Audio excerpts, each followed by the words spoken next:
Eu queria pedir que vocês abrissem suas Bíblias em Efésios, capítulo 5. E vamos começar a fazer a leitura do verso 18. Meu objetivo nessa noite é mostrar a relação que existe entre a plenitude do Espírito e a vida em família. Efésios, capítulo 5, do verso 18 em diante.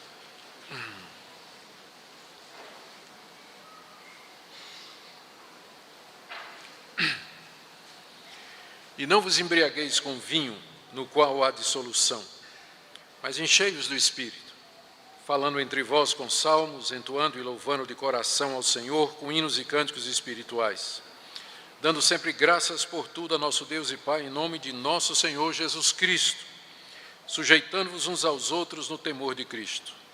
As mulheres sejam submissas a seu próprio marido como ao Senhor, porque o marido é o cabeça da mulher, como também Cristo é o cabeça da igreja, sendo esse mesmo o Salvador do corpo.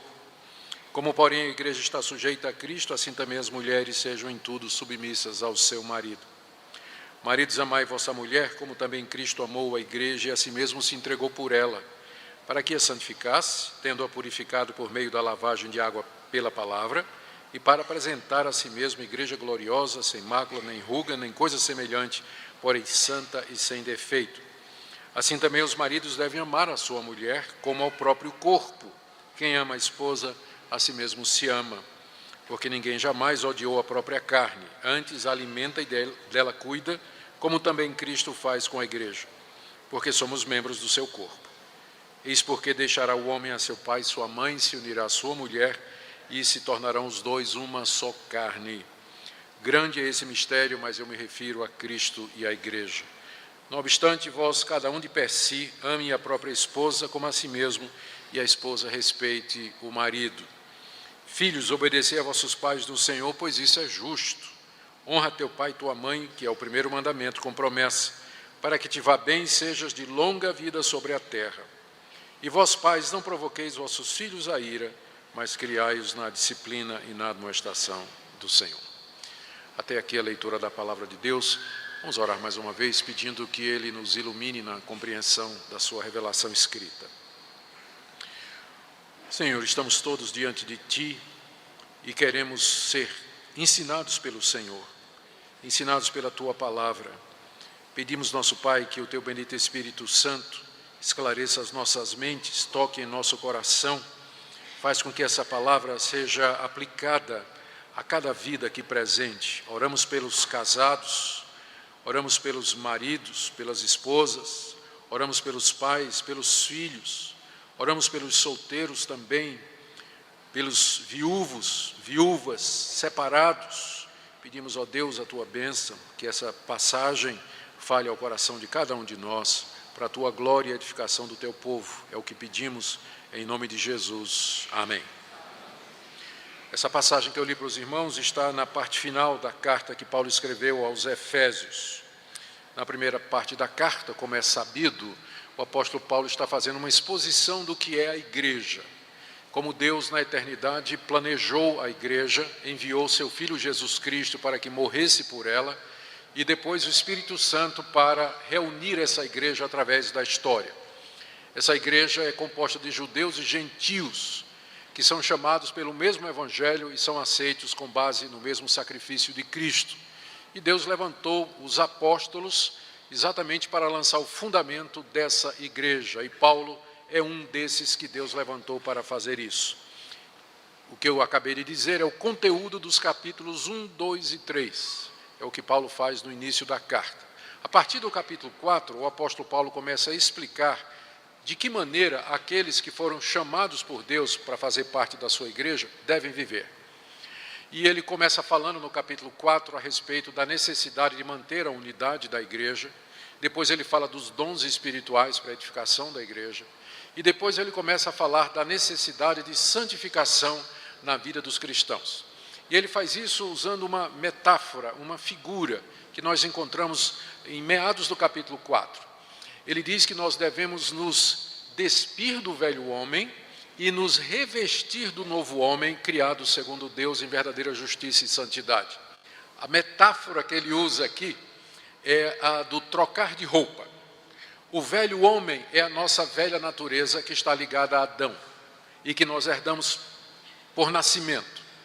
Ao vir a esse mundo, nós já trazemos essa natureza pecaminosa, que é a natureza do primeiro homem, que é Adão. Por isso é que é chamada de o velho homem. Ele é velho porque é o primeiro. E nós temos que todo dia tirar o velho homem, nos despir do velho homem. Só que depois de feito isso, nós temos que nos vestir do novo homem. O novo homem é Cristo. E se despir de Adão e se vestir de Cristo significa todo dia dizer não para o pecado e sim para Jesus Cristo. E Paulo, depois de explicar e usar essa metáfora para explicar o que é a santificação, ele dá alguns exemplos. Ele diz: por isso, deixem a mentira, significa dizer não para o Adão, se despir do velho homem, e falem a verdade cada um com o seu próximo. É isso que significa se vestir de Cristo. Não saia da boca de vocês nenhuma palavra suja, mas somente aquilo que for boa para edificação. Aquele que roubava, não roube mais, mas trabalhe com as mãos fazendo o que é bom para poder atender ao próximo. Então, ele começa a mostrar como é que isso funciona na vida diária. E esse é o processo de santificação, é assim que nós crescemos na vida cristã. Todo dia a gente tem que dizer não para o pecado e sim para Jesus Cristo. Não basta só você dizer não para o que é errado. Você tem que se vestir das virtudes cristãs, do fruto do Espírito, daquilo que representa o caráter de Jesus Cristo. E é como caminhar, são 2 passos. Um passo, outro passo, não é? Senão você vai estar pulando num pé só e não vai longe muito tempo. A vida cristã é assim. E Paulo continua a dar exemplos no capítulo 4. Não faça isso, mas faça isso. Ele termina o capítulo 4, entra no capítulo 5, ele continua dizendo a mesma coisa. Longe de vocês toda amargura, todo rancor, palavras duras e violentas, mas perdoai-vos mutuamente como Cristo vos perdoou. Até chegar aqui no trecho que eu li para vocês, onde ele diz: não vos embriagueis com vinho, no qual há dissolução, mas enchei-vos do Espírito Santo. Ou seja, essa exortação que eu li para vocês, não se embriague com vinho, mas se encha do Espírito Santo, faz parte desse desenvolver da santificação, dessa vida diária que nós como cristãos, parte da igreja, devemos viver. E eu queria então analisar com vocês essa orientação do apóstolo Paulo e a relação que ele estabelece com a família, que vem logo em seguida. E isso para mim é extremamente importante, e eu espero que para vocês também, porque a julgar pela seriedade e a dificuldade dos deveres familiares que Paulo menciona aqui, e nós acabamos de ler, fica claro por que é que nós precisamos ser cheios do Espírito Santo. Porque sem a ajuda do Espírito Santo, sem a plenitude do Espírito Santo em nossa vida, nós não poderemos fazer ou cumprir esses deveres que são colocados aqui diante de nós. Vamos então entender o que o apóstolo Paulo nos está dizendo aqui. No verso 18, então, nós temos essa ordem do apóstolo Paulo: não vos embriagueis com vinho, mas enchei-vos do Espírito. A primeira coisa que eu queria notar a vocês, observar aqui com vocês, é que isso aqui é uma ordem. É uma ordem. O apóstolo Paulo não está dizendo assim: eu dou minha opinião, eu sou de opinião de que vocês deviam ser cheios do Espírito Santo. Ele não está dando a opinião dele. Ele não está fazendo um pedido, do tipo assim: irmãos, eu peço que vocês sejam cheios do Espírito Santo. Ele também não está fazendo um pedido. Ele também não está dando um conselho, do tipo assim: olha, eu aconselho que você seja cheio do Espírito Santo. Ele está dando uma ordem. E os imperativos bíblicos, como esse que nós encontramos aqui, enchei-vos do Espírito, eles representam a vontade absoluta de Deus para a nossa vida. E se é um mandamento, significa que se você não está cheio do Espírito Santo hoje à noite, você está pecando. Você está em pecado se você não está cheio do Espírito Santo hoje à noite. Porque a ordem é: sejam cheios do Espírito Santo. Não é interessante a nossa hipocrisia? Esse versículo diz assim: não fiquem bêbados. Se chegar alguém bêbado na igreja, o conselho vai disciplinar, não vai? E o que é que a gente faz com quem não está cheio do Espírito? Porque está no mesmo versículo.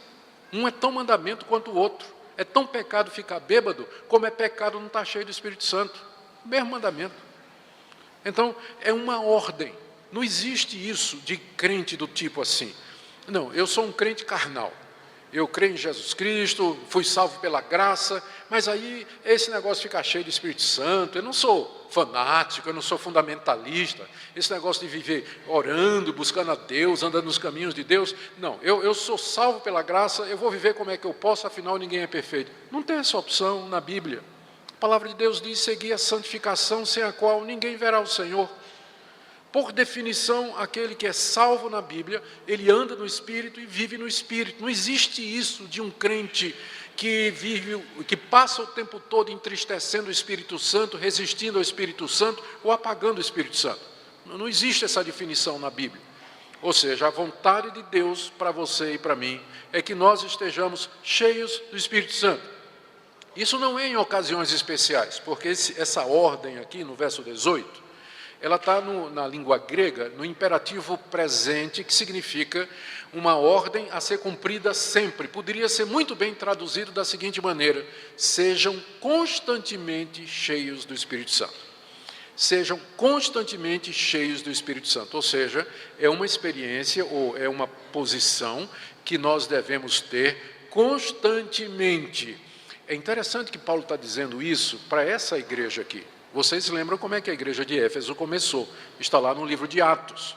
O apóstolo Paulo chegou em Éfeso e houve um grande derramamento do Espírito Santo sobre aquela cidade, a ponto de que os feiticeiros, os bruxos, os praticantes de magia vieram em praça pública queimar os seus livros de feitiçaria.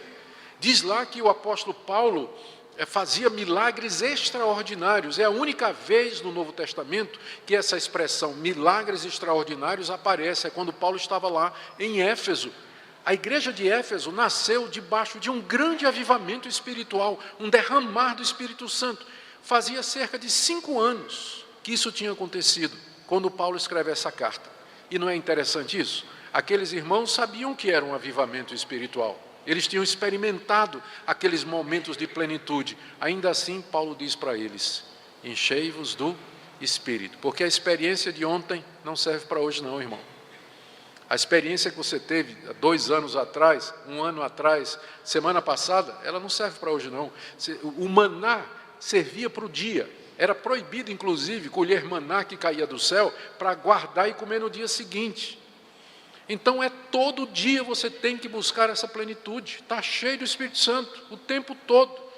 Nós não podemos viver de experiência passada, mas diariamente buscar de Deus e ter essa plenitude. É um mandamento que Deus nos dá e que deve ser obedecido todo dia. E não há opção para nós. É uma ordem de Deus e isso deveria, portanto, ocupar a nossa prioridade e deveria ter o nosso foco e a nossa atenção. Diariamente a gente devia dizer: Senhor, eu quero estar cheio do Espírito Santo.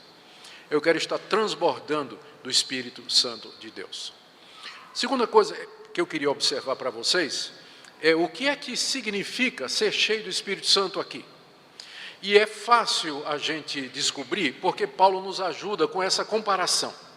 Quando ele diz assim: não se embriaguem com vinho em que há dissolução, mas enchei-vos do Espírito Santo, ele está fazendo um contraste, mas ao mesmo tempo está estabelecendo uma comparação. Ou seja, ser cheio do Espírito Santo é parecido com ficar cheio de vinho. As duas coisas são parecidas.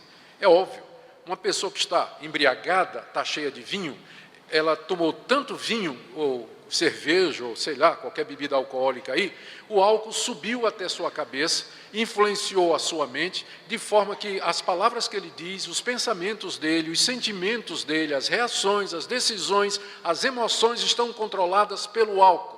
Tudo que ele faz está controlado e é determinado pelo álcool, a ponto de que quando passa o efeito, algumas pessoas nem acreditam no que é que elas fizeram. Mas eu disse isso, claro, você estava bêbado feito um bode, e você fez coisa horrorosa, você disse coisas que não devia. A pessoa, mas é que eu estava debaixo da influência do álcool e tal. Ser cheio do Espírito Santo é parecido. Ser cheio do Espírito Santo é você estar de tal maneira dominado pelo Espírito de Deus, que suas palavras, reações, decisões, emoções e sentimentos estarão influenciados pelo Espírito Santo de Deus. A diferença é que quanto mais bêbado você está, mais fora de controle você vai ficar. Enquanto que quanto mais cheio do Espírito Santo você vai estar, mais domínio próprio, que é fruto do Espírito, você vai ter. É por isso que eu não entendo como as pessoas acham que ser cheio do Espírito Santo é a pessoa ficar fora de controle. Porque tem alguns irmãos que associam o descontrole com a plenitude do Espírito Santo. Chegam a dizer que a pessoa que está cheia do Espírito Santo, ela vai dar salto mortal para trás, vai fazer cambalhota, vai cair rolando no chão, vai ficar pulando, né, imitando bicho, vai ficar a unção da lagartixa, e vai um monte de coisa por aí, que o pessoal, quanto mais doido para eles, quanto mais doido, mais espiritual. Mas eu acho exatamente o contrário. Quanto mais cheio do Espírito Santo você tiver, mais domínio próprio, serenidade, tranquilidade, maturidade você vai ter. O que provoca dissolução é o vinho, não o Espírito Santo. Não o Espírito Santo. Então, isso significa ser cheio do Espírito Santo. É você estar dominado pela terceira pessoa da Trindade, guiado, orientado por Ele em tudo que você fizer. Note que, embora o apóstolo Paulo não use aqui o adjetivo santo, que é o adjetivo para o Espírito de Deus, não é? Enchei-vos do Espírito, ele está querendo dizer, enchei-vos do Espírito Santo.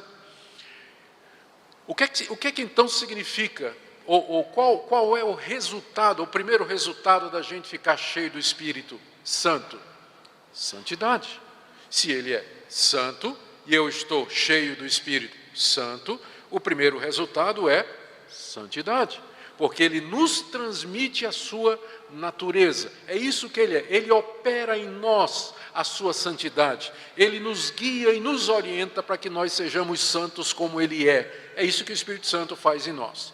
Eu sei que essa é a última coisa do Espírito Santo que as pessoas parecem querer hoje. Quando as pessoas falam em ser cheias do Espírito Santo, elas querem ser cheias do Espírito Santo para ter sinais, prodígios, visão, curar gente, ser poderoso, derrubar o povo com sopro, derrubar o pessoal com paletó, e em nome do Espírito Santo determinar a Deus o que Deus tem que fazer, decretar isso, decretar aquilo. Mas eu nunca vi uma campanha de santidade. Tem campanha para cura, campanha de prosperidade, campanha daquilo. Você já viu alguma campanha, assim, meus irmãos faziam uma campanha para ser santo? Vamos viver uma vida santa. Vamos acertar nossos caminhos, vamos buscar a Deus. Parece que ninguém quer. Mas, de fato, o primeiro efeito da plenitude do Espírito Santo na vida de uma pessoa é a santidade de vida.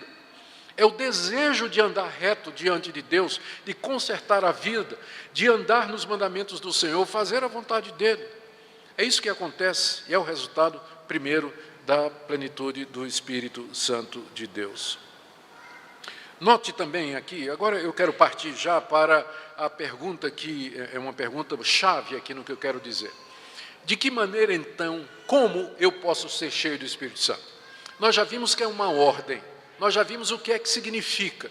E a pergunta, então, é, como é que eu me encho do Espírito Santo? E eu penso que o apóstolo Paulo aqui nos diz com muita clareza. A primeira coisa é você resolver o problema do vinho. Você nota a sequência em que vem aqui? Ele não diz assim, encha-se do Espírito e depois largue o vinho.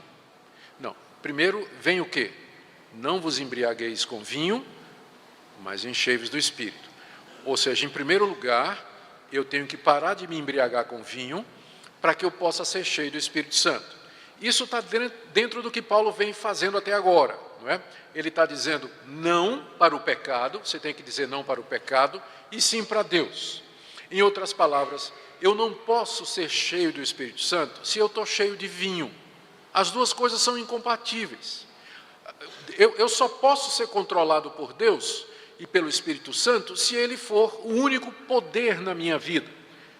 Se eu sou dominado, vamos trocar a palavra vinho por outra coisa, né? Por outra coisa. Se eu sou dominado, por exemplo, pelo sexo, tem gente que é embriagado com sexo. Embriagado mesmo. Que só pensa nisso. Que vai para a televisão, vai para a internet, vai para as mídias sociais, vai para o celular, para encher a cabeça disso aí. Não pode ser cheio disso e do Espírito Santo. Tem gente que é cheio, dominado por amor ao dinheiro. Só pensa nisso, a vida dele é ganhar dinheiro, o tempo todo. Você não pode servir a dois senhores. Ou você é dominado por Mamon, que é o Deus, o ídolo do dinheiro, ou você é dominado pelo Espírito Santo. Ou tem pessoas que são cheias de mágoa, de raiva, de frustração, de ressentimento há anos, que abriga no coração aquele ressentimento contra uma pessoa, se sente injustiçado e que Deus não procedeu corretamente com ela, ou que as pessoas não a tratam bem. Você não pode estar cheio de ressentimento, de mágoa e de ódio, e cheio do Espírito Santo ao mesmo tempo.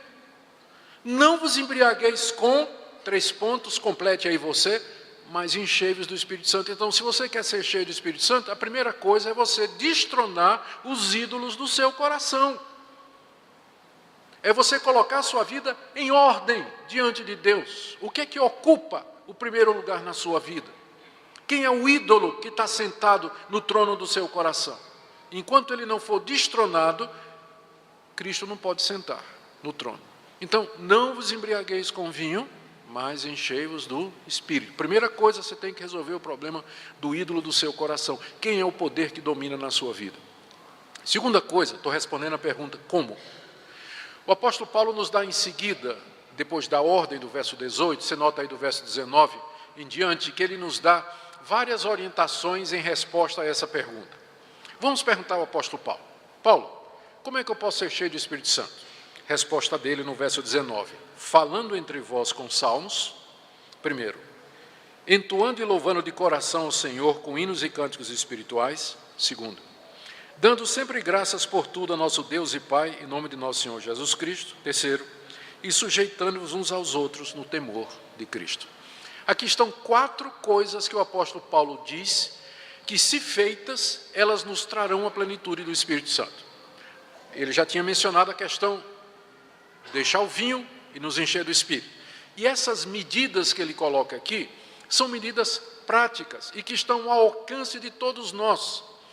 Hoje em dia, a gente encontra nas livrarias livros que falam a respeito da plenitude do Espírito Santo e que prometem nos dar o caminho do segredo espiritual, né? E tem gente que escreve assim, 34 passos para a plenitude do Espírito Santo, 28 chaves do poder espiritual, 10 métodos para você atingir a plenitude.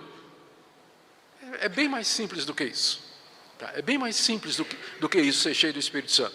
Primeiro, se você resolver o problema do pecado na sua vida, primeiro, verso 19, falando entre vós com salmos, comunhão dos santos. Salmos aqui representa a escritura do Antigo Testamento. Junto com os irmãos, falar sobre a palavra de Deus. Não tem nada que mais nos encha do Espírito Santo do que falar entre nós em salmos, conversar as coisas de Deus, as coisas da palavra de Deus. Mas se a gente só se reúne com os irmãos para falar de futebol, de política, da última novidade no Facebook, etc., etc., como é que a gente vai ser cheio do Espírito Santo? Ou pior, quando se reúne para falar mal da vida dos outros, né? Como é que nós vamos ser cheios do Espírito Santo?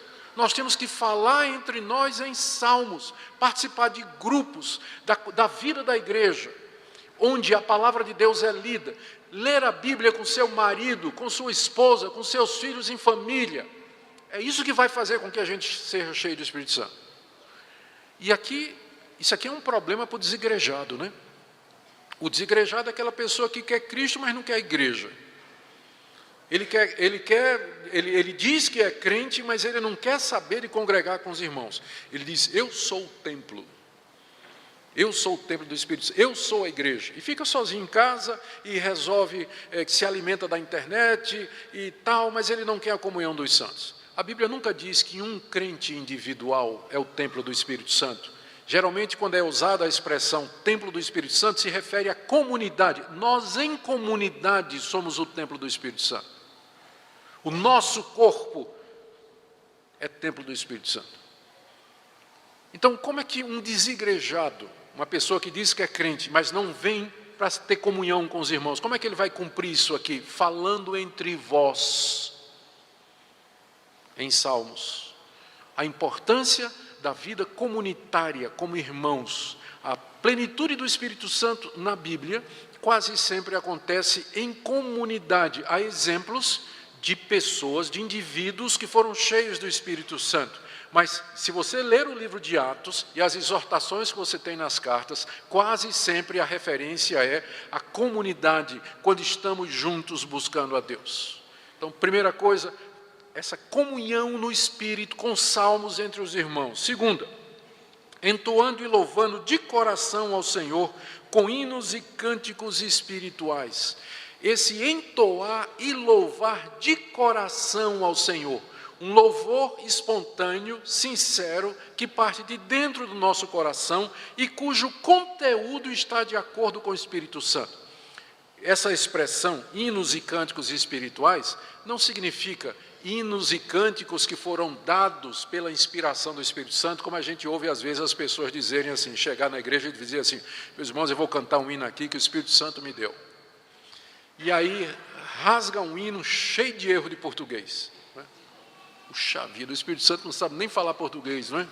E inspirou o irmãozinho para escrever um hino, não é? Desse jeito. Ou então com a melodia horrorosa, não é? Horrorosa. Não tem teologia, não tem nada. Gente, hino e cântico espiritual não é do tipo assim que o Espírito Santo vai abrir sua cabeça e lhe dar um cântico, mas simplesmente quer dizer que está de acordo com o Espírito. E onde é que a gente conhece a mente do Espírito Santo? Na Escritura que ele inspirou, está falando do conteúdo. Hinos e cânticos que refletem a verdade de Deus, o bom e claro e simples e puro Evangelho de Jesus Cristo. A gente ouve tanta abobrinha hoje cantada aí em nome de Jesus Cristo, e tudo que a gente fica pensando, né? Onde é que estão os bons compositores que havia antigamente, né? Você pega, eu gosto também de música contemporânea, claro, eu louvo a Deus, tem muita coisa boa, maravilhosa nos dias de hoje, mas às vezes a gente fica com saudade daquele tempo em que um Lutero, por exemplo, era um grande compositor, um talento musical e um excelente teólogo. Hoje em dia é muito difícil você encontrar alguém que tem talento musical e boa teologia. Se ele tem boa teologia, às vezes é pobre como artista, mas e se ele é muito bom como artista, a teologia dele, sinceramente, não é? Então, fica essa dificuldade. O que Paulo está dizendo aqui é que quando a igreja se reúne para cantar e louvar a Deus, aqueles louvores que estão de acordo com a vontade dele, que expressam a verdade do Evangelho, aí é que o Espírito Santo vem e nos enche como igreja.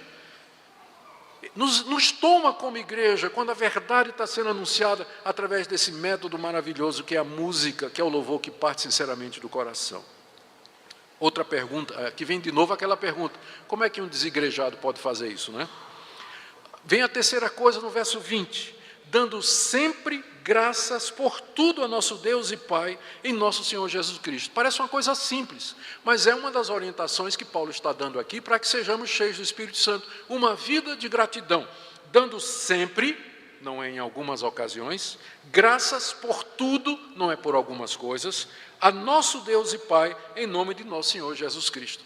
Significa uma vida de gratidão, uma vida contente, uma pessoa que está satisfeita com aquilo que Deus lhe deu na vida, e está grato a Deus pela mulher que ele tem, está grato a Deus pelo marido que ela tem, está grato a Deus pelos filhos, está grato a Deus pelos pais, está grato a Deus pela família. Agora, se a pessoa vive reclamando de tudo, está tudo errado para ela, está tudo ruim, é uma pessoa crítica, amarga, como é que ela vai ser cheia do Espírito Santo? Se para ser cheio do Espírito Santo a gente tem que sempre dar graças a Deus por tudo, nunca vai ser. Ela pode ser cheia de amargura, de crítica, de insatisfação, e é duro conviver com uma pessoa assim, não é? Para quem nada está bom, bota defeito em tudo, não tem nada bom, não pode ser cheio do Espírito Santo assim. Dando sempre graças a Deus por tudo, em nome do nosso Senhor Jesus Cristo, por quem nós somos salvos e de quem recebemos tantas bênçãos maravilhosas. A última orientação de Paulo está no verso 21, e essa é a mais difícil de todas. Sujeitando-vos uns aos outros no temor de Cristo. Vamos relembrar o que eu disse aqui. Verso 18, enchei-vos do Espírito. Como, Paulo? Aí vem a resposta. Falando entre vós com salmos, cantando de coração hinos e cânticos espirituais, dando sempre graças por tudo a nosso Deus e Pai, e agora sujeitando-vos uns aos outros no temor de Cristo. Sujeitar-se uns aos outros significa reconhecer a posição daquela outra pessoa, significa respeitar e acatar aquela outra pessoa, Significa entre nós considerarmos os outros maiores do que nós mesmos. Significa ser humildes para sermos ministrados por outras pessoas. Significa reconhecer que nós precisamos uns dos outros e que às vezes Deus pode usar outras pessoas para abençoar a minha vida.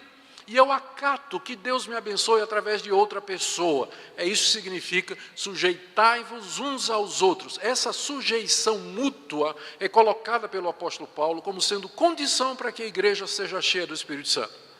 Agora, uma igreja onde as pessoas não se submetem mutuamente, não reconhecem a autoridade do irmão ou das pessoas que Deus colocou como autoridade na igreja, onde as pessoas acham que são donas de si próprias e que tem esse espírito arrogante e prepotente, o Espírito Santo não vai agir nessa igreja, não vai encher essa igreja e nem essa família.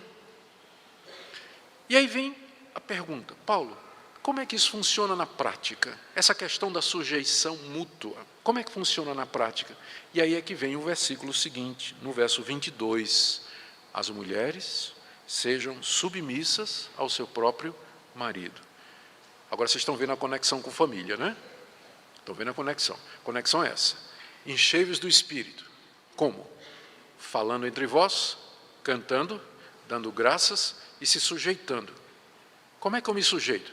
Tá bem, as mulheres ao seu próprio marido, o marido amando a esposa, os filhos obedecendo aos pais e os pais criando os filhos no temor do Senhor.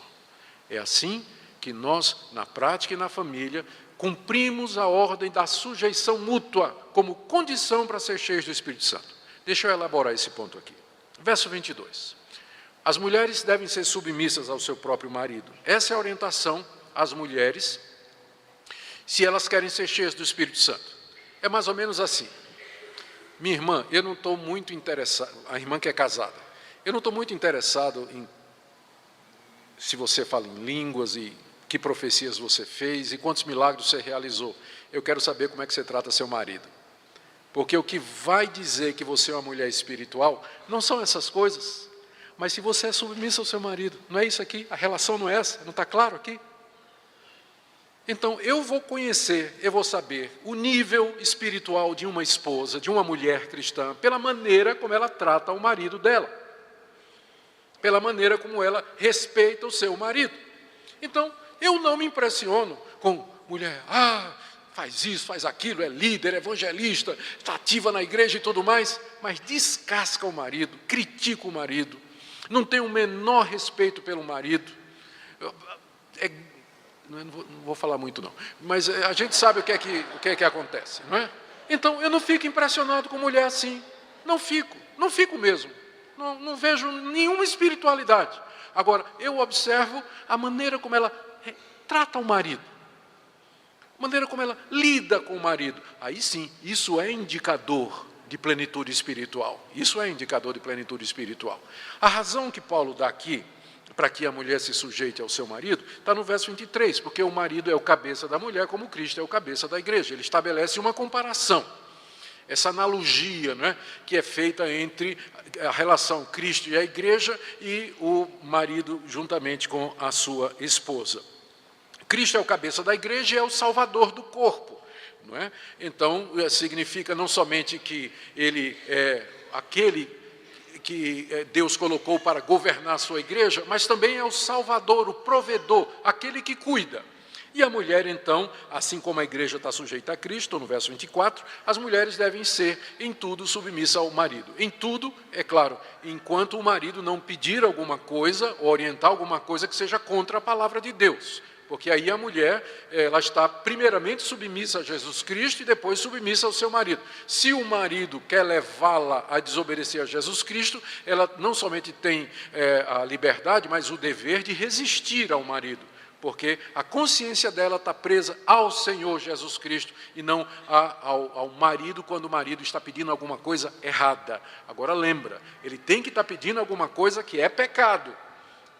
Não é só que você discorda dele, mas alguma coisa que é pecado. Aí, nesse caso, a mulher está livre para seguir o que manda o Senhor Jesus Cristo. Mas, no geral, a esposa, por amor a Cristo, ela deve se submeter ao seu marido. Como é que a igreja se submete a Cristo? Que analogia é essa? Se submete voluntariamente, alegremente, de coração. Então, a mulher deve fazer dessa submissão ao seu marido parte da vida de oração dela, deve ser parte da piedade dela. Ela se sujeita ao seu marido como ela se sujeita a Jesus Cristo. Faz parte da vida religiosa dela isso aqui. É um ponto teológico, é um ponto de religião. É você dizer, não, eu me submeto ao meu marido, não é porque a minha cultura diz, porque a igreja diz isso, mas é parte da minha religião. Eu creio nisso, como a Bíblia está dizendo aqui. E é aí que a gente vai ver a espiritualidade da esposa. Aí eu sei que naturalmente, nessa altura, vem, mas meu marido não é crente. Aí vai ficar um pouquinho mais difícil, não é?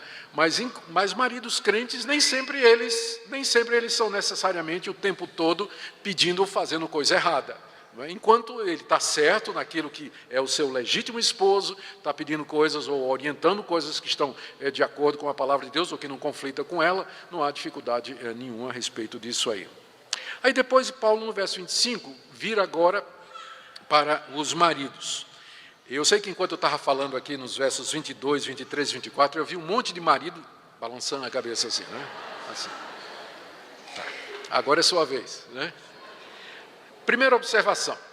Para explicar qual é o papel da mulher, Paulo gastou 3 versículos. Prestaram atenção? 22, 23 e 24. Para explicar o papel do marido, olha quanto eles gastou. 25, 26, 27, 28, 29, 30, 31 e 32. Gastou 8.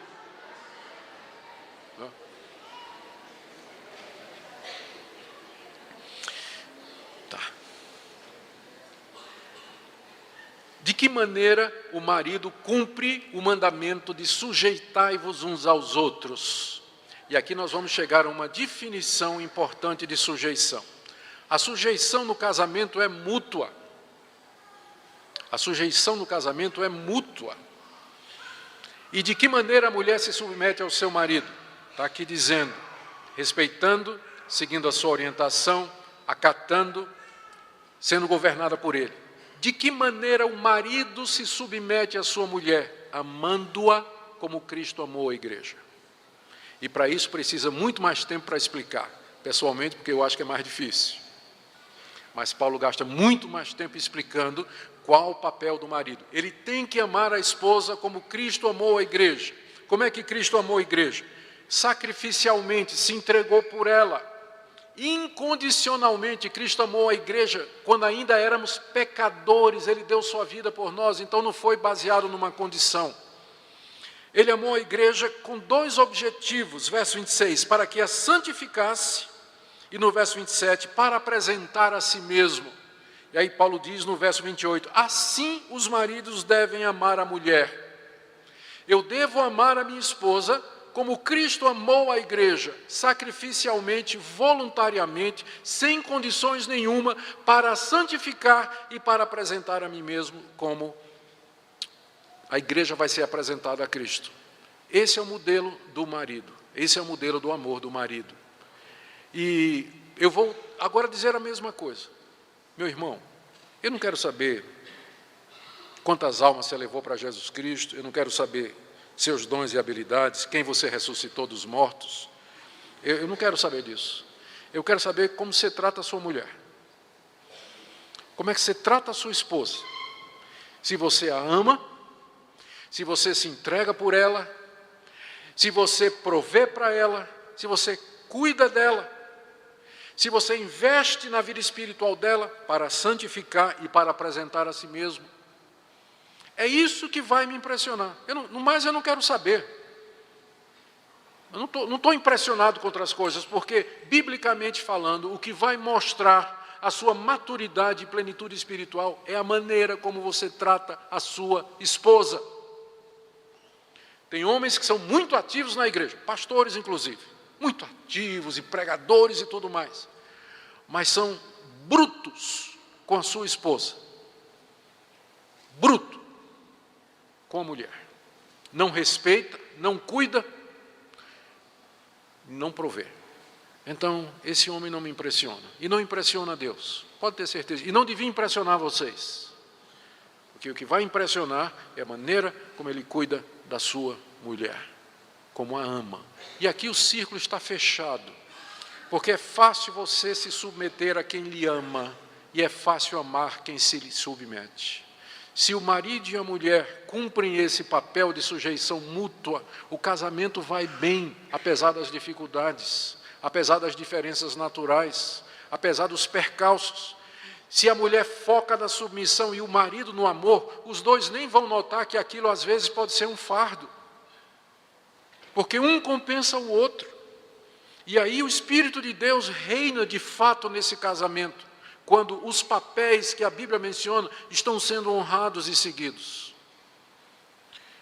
Permitam eu pular do verso 28 até o verso 31, porque Paulo está argumentando apenas o seu ponto. Ele está pressionando essa analogia entre Cristo e a igreja e que representa a nossa, e que é representada pela nossa união.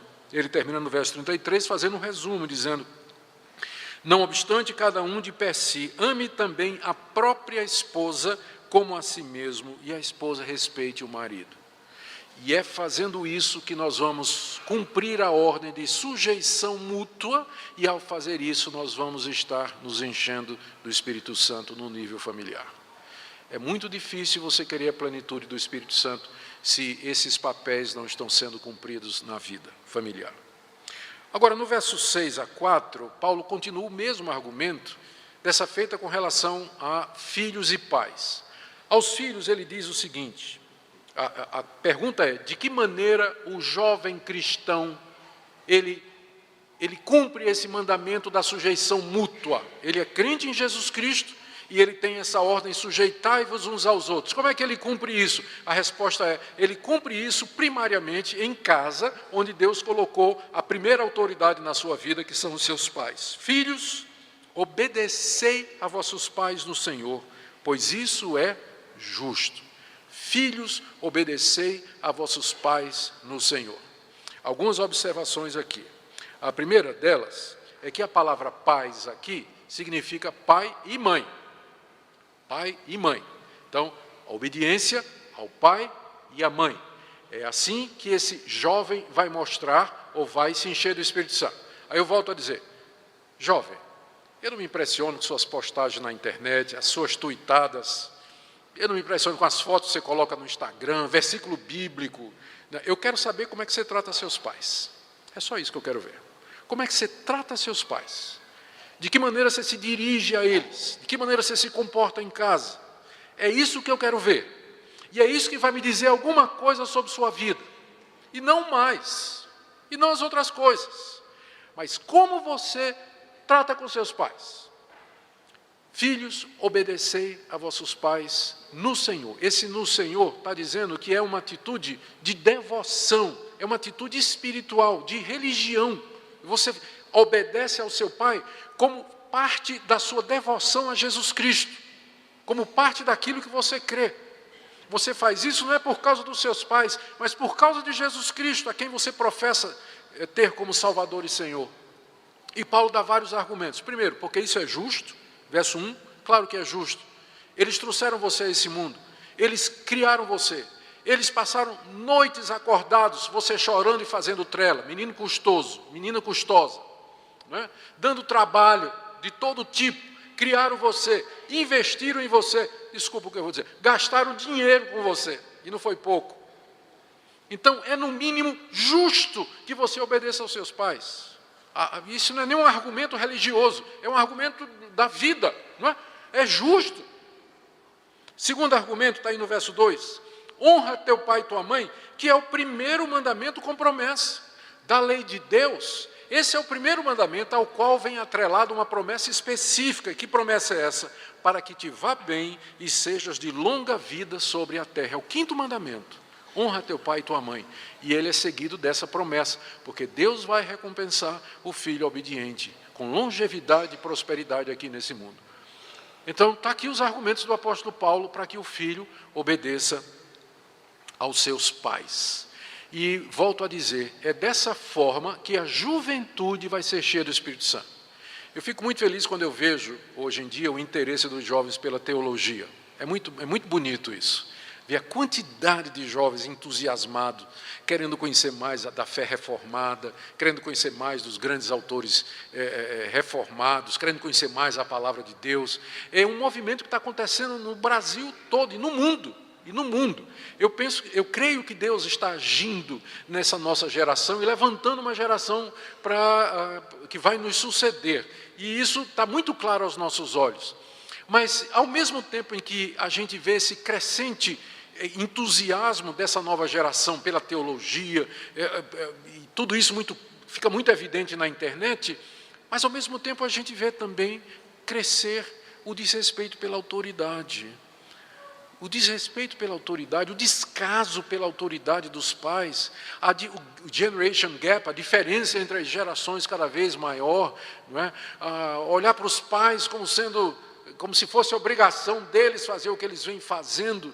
Então, eu fico perguntando até que ponto esse interesse, né, pela teologia ou pela igreja e tudo mais que a gente vê na juventude, de fato reflete um movimento espiritual saudável e legítimo, porque aqui é que você vê se de fato o coração está submisso a Jesus Cristo. É como você trata seus pais. Como você trata seus pais. Na nossa geração, isso tem sido cada vez mais desestimulado,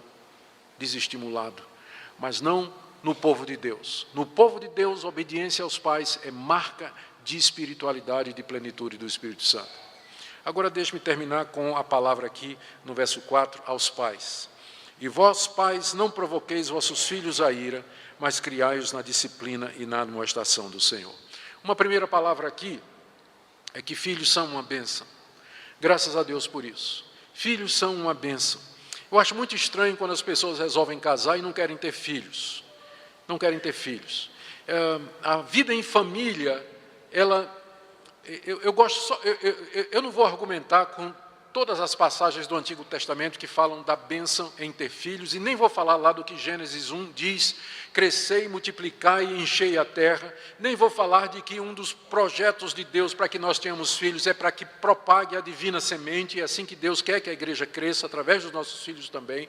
Não vou nem falar disso, vou só usar um argumento de um homem velho, ou ficando velho. Ficando velho, que sou eu.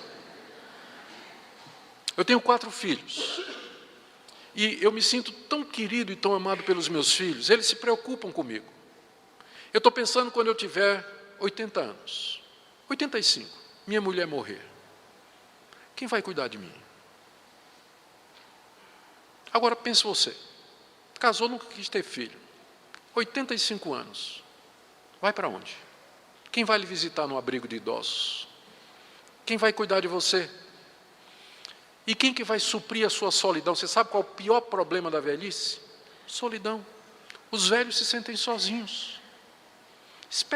Se tendo filho a gente já se sente sozinho, imagine se você não tiver ninguém. Essa é a ordem natural das coisas. A gente cuida dos filhos agora e eles vão cuidar de nós amanhã. Aqui é o truque, é por isso que eu tive 4. Não é? Foi um investimento na minha aposentadoria. A minha filha está aqui, ela está ouvindo tudinho. Não é? Então, eu estou pressupondo, Paulo está pressupondo aqui que é normal que os casais tenham filhos. É o pressuposto aqui dessa passagem. Então, ele se dirige aqui e dá essa ordem. De que maneira os pais cumprem o mandamento, sujeitai-vos uns aos outros, não provocando a ira dos seus filhos. Filhos têm que ser respeitados também. Nós provocamos a ira dos nossos filhos quando nós damos mau exemplo, quando nós exigimos dele aquilo que nós mesmos não fazemos, ou quando damos ordens severas, ou quando somos rigorosos em extremo, ou omissos, e os deixamos sem correção e disciplina do Senhor. A gente provoca os filhos. Por isso a ordem aqui é para os pais. Que eles não provoquem os seus filhos, mas que criem os seus filhos na disciplina e na admoestação do Senhor. E aqui então eu volto a falar. O que vai me impressionar, você que é pai, não são as suas realizações como homem de Deus, na igreja e na sociedade, mas o que vai me impressionar é a maneira como você criou ou cria os seus filhos. No caminho do Senhor, na disciplina e na admoestação do Senhor. É isso que vai mostrar que você é um homem de Deus. Por isso que a Bíblia diz que se uma pessoa não sabe cuidar dos seus filhos, não sabe criar os filhos no caminho do Senhor, ele não devia ser colocado como líder da igreja, porque quem não cuida dos seus filhos, como é que vai cuidar dos filhos dos outros? Agora, é claro que, obviamente, essa orientação do apóstolo Paulo é enquanto os filhos estão debaixo da nossa autoridade, porque depois que ele está de maior, já tem a vida dele, e ele segue o caminho dele, está independente, não tem... Aí, as decisões, ele é responsável pelas suas próprias decisões e vai dar contas a Deus. Isso não me atinge mais. Mas é enquanto eles são crianças e adolescentes e jovens que estão debaixo da minha autoridade, eu tenho que criá-los na disciplina e na admoestação do Senhor. A última coisa que eu quero dizer aqui, antes de fechar a minha mensagem. No verso 6, no verso 1, eu chamei a atenção de vocês para o fato de que pais ali significa pai e mãe. De fato, é uma palavra grega que significa pai e mãe. Só que, aqui no verso 4, não é pai e mãe, é só o pai. Pais aqui são os homens que são pais, não é mãe. Já é outra palavra grega. O problema é que em português, se eu quiser dizer pai e mãe, o que é que eu digo? Pais. E se eu quiser dizer dois homens que são pais, o que é que eu digo? Pais. E aí a língua portuguesa não consegue fazer a distinção que está no original grego. Então, no verso 1, é pai e mãe, mas no verso 4, a ordem é para os homens que são pais. E, gente, agora ficou ruim, não é? Porque sabe de quem é a responsabilidade de criar os filhos no caminho, na admoestação e na disciplina do Senhor? É do pai. É do pai. A esposa é a ajudadora, mas a responsabilidade é do pai. É por isso que você vê hoje, os pais são omissos nisso. Entrega para a esposa, a mãe cuidar, não é? Não quer saber. Não é? Deixa para a esposa cuidar. E aí o menino cresce sem ter referencial. Ele não sabe o que é ser homem. Ele vai para a escola, é uma professora. Ele se vai para a universidade, é uma doutora. Ele vai trabalhar, é uma chefa. Casa com a mulher e é uma pastora, faz o casamento. O menino passa a vida toda em casa. Quem é que faz tudo em casa? A mãe. O pai está omisso. Qual referência? Depois a gente reclama que os filhos estão tudo efeminado. Mas qual o modelo de masculinidade que eles tiveram? Qual o modelo de homem que ele possa olhar e dizer, eu quero ser homem, como aquele ali, ó, quero ser homem. Onde é que a gente vai? Onde é que está? Pais. A ordem para nós de assumir esse papel que Deus nos deu. É claro que não pode ser feito sem a ajuda da querida esposa. E a esposa tem que entender isso, que às vezes o problema não é nem o marido, é a esposa que toma o lugar dele. E não deixa ele exercer a liderança. Mas a mulher tem que ter sabedoria para deixar o homem exercer a liderança no lar. Porque eu vou dizer um segredo aqui. O homem só manda em casa se a mulher deixar. Vou contar uma experiência aqui do Dr. Martin Lloyd-Jones, um grande pregador, muito conhecido. Ele foi visitar um casal novo na igreja, que tinha chegado à igreja. Ele foi com a esposa e foi visitar lá o casal. E na hora que ele entrou, ele diz isso no livro dele, na hora que ele entrou na casa daquele jovem casal, na hora ele já viu a diferença entre o marido e a esposa.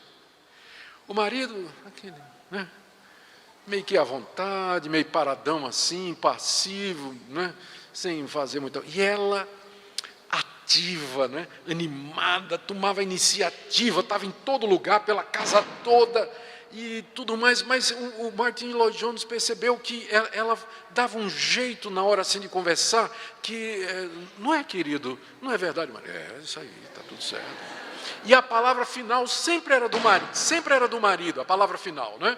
O Martin Lloyd-Jones ficou impressionado com aquilo, e na saída, quando estava se despedindo, ele chamou ela no canto assim e disse, minha irmã, obrigado por hoje à noite, deixa eu fazer uma pergunta para a senhora, como seu pastor, quem é que manda aqui na casa? Ela disse, meu marido. É claro que é meu marido. E Martin Lloyd Jones disse, e quem é que decidiu isso? Ela disse, eu. Claro, se a mulher não decidir isso, ele não manda mesmo. Então, minha irmã, sabe por que às vezes você pode achar que o marido é passivo, não toma liderança? Porque você já foi na frente. Você já foi na frente. Tem homem que é passivo mesmo. E devia puxar a orelha dele. O pastor devia fazer isso mesmo para chamar a responsabilidade dele. Mas às vezes acontece que a mulher precisa entender versículos como esse aqui. A responsabilidade do marido e do pai em cuidar da educação dos filhos. Eu quero fechar aqui, meus irmãos, com aquela pergunta inicial que nós fizemos. Qual a relação entre plenitude do Espírito Santo e família? Toda a relação. Eu espero que tenha ficado claro aqui. A ordem, enchei-vos do Espírito. Como? Falando, cantando, dando graças, sujeitando-vos mutuamente uns aos outros. Como é que isso funciona na prática? A mulher se sujeita ao seu marido, o marido se sujeita amando a esposa, os filhos se sujeitam aos seus pais e os pais se sujeitam criando os filhos no temor e na disciplina do Senhor. É assim que a igreja se enche do Espírito Santo.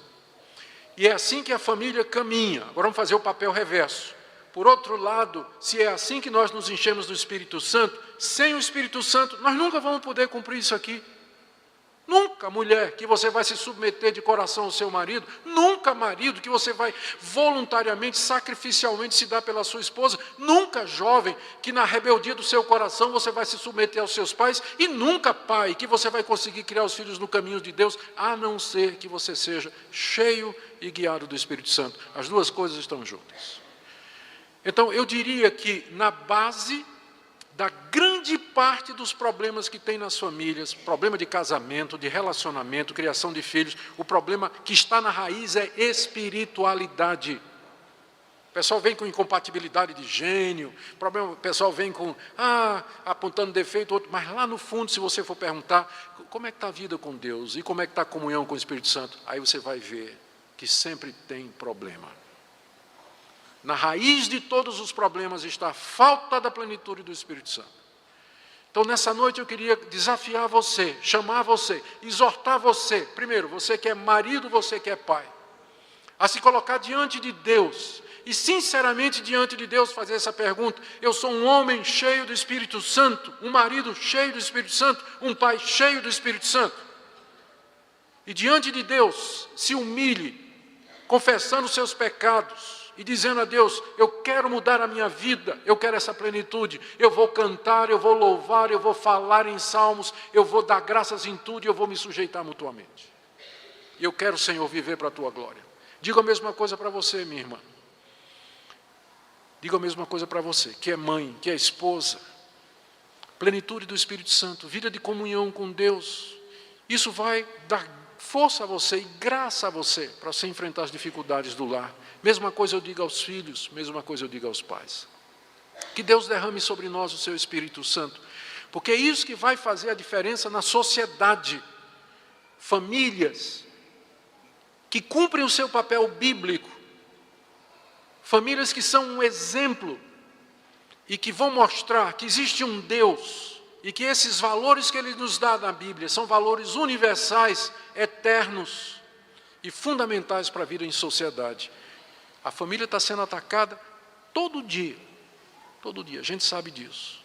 Mas a igreja anda pelo que diz a palavra e não pelo que diz a sociedade.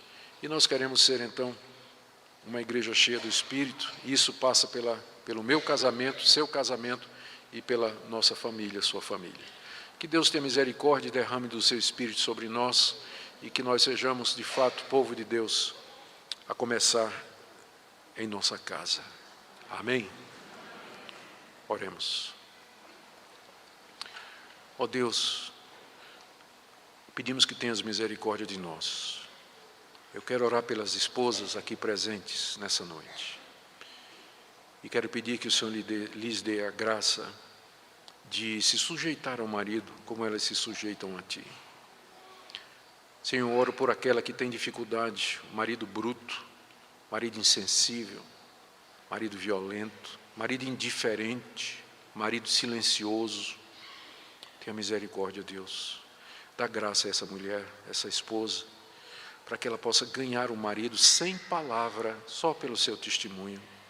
Dá-lhe graça, força, renova, ó Deus, a sua perseverança.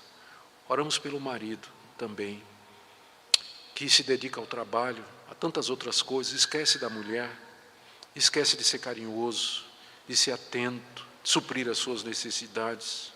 Ó Deus, nos ajuda a amar a esposa como o Senhor amou a igreja e nos entregar por ela. Oro pelos jovens, ó Deus, quebranta a rebeldia do coração. Ajuda, Senhor, a que aprendam a obedecer, porque se não obedecem aos pais, como te obedecerão? Dá-lhes graça e misericórdia, e nos ajuda como pais a criar os filhos. Obrigado pela esposa que nos ajuda nisso também. Abençoa a tua igreja, abençoa o teu povo, em nome de Jesus. Amém.